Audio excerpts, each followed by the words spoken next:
একটা টেবিলে টেবিলে দিতে দিতে দিতে দিতে মক্কেলের অবস্থায় শেষ হয়ে যায়। আমরা এর অবসান চাই। আমরা চাই ঘুষ দুর্নীতি মুক্ত বাংলাদেশ। ঘুষ ও দুর্নীতিমুক্ত কর্মস্থলের দাবিতে সোমবার দুপুরে লক্ষ্মীপুর আদালত প্রাঙ্গণে আইনজীবীর অধিকার ব্যানারে মানববন্ধন ও বিক্ষোভ করেন আইনজীবীদের একাংশ।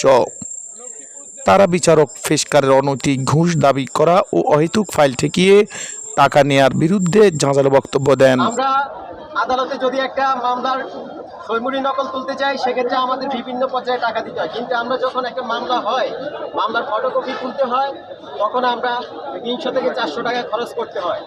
আমরা যদি একটা জামিনের দরখাস্ত দিতে হয়, 300 থেকে 400 টাকা দিতে হয়। ঠিক একইভাবে প্রত্যেকটা জায়গায় আমাদের টাকা দিতে হয়। এই সময় দুর্নীতিবাজ ও ঘুষখোর বিচারক অপসারণের দাবি জানিয়ে নানা রকম স্লোগান লেখা প্লেকার্ড ফেস্টুন হাতে দাঁড়ান আইনজীবীরা। আমাদের লক্ষ্মীপুর জেলা জজ কোর্টে, বিশেষ করে জজ কোর্টের 2 জন জজ আছেন যারা ঘুষখোর। আমরা প্রত্যেকে চাই তারা আজান দিয়ে এখানে ঘুষ খায়। আমরা চাই এই 2 জন জজ আমাদের এখান থেকে অতি সত্বর এখান থেকে বিদায় হবে। আমাদের সেই কোর্টে যদি আমরা জামিন চাই, তাহলে জামিন চাইলে আসামিকে জেলে দিয়ে দেয়, যদি সারেন্ডার দেয় আসামিকে জেলে দিয়ে দেয়, কাস্টডিতে দিয়ে দেয়।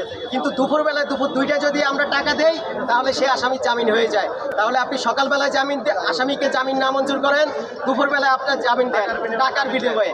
আবার দেখা গেছে আরেকটা কোর্ট আছে, প্রত্যেকটা আপিল উনি না মঞ্জুর করেন। কেন দেন?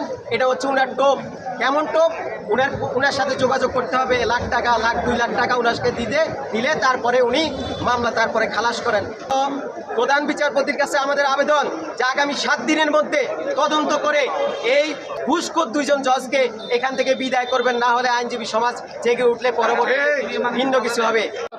144 যে কোর্ট এবং 107 কোর্ট, সেখানেও সমান তালে ঘুষ লাগে।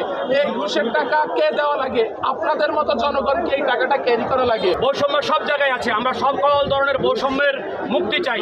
আজকে আমাদের ওই দিনের প্রোগ্রামে যে সমস্ত আইনজীবীরা বিরোধিতা করেছেন, বাধা দিয়েছেন, তারাও আজকে আমাদের সাথে যোগ দিয়েছেন। তারাও চান বৈষম্য মুক্ত হোক। আমরা তাদেরকে সাধুবাদ জানাই।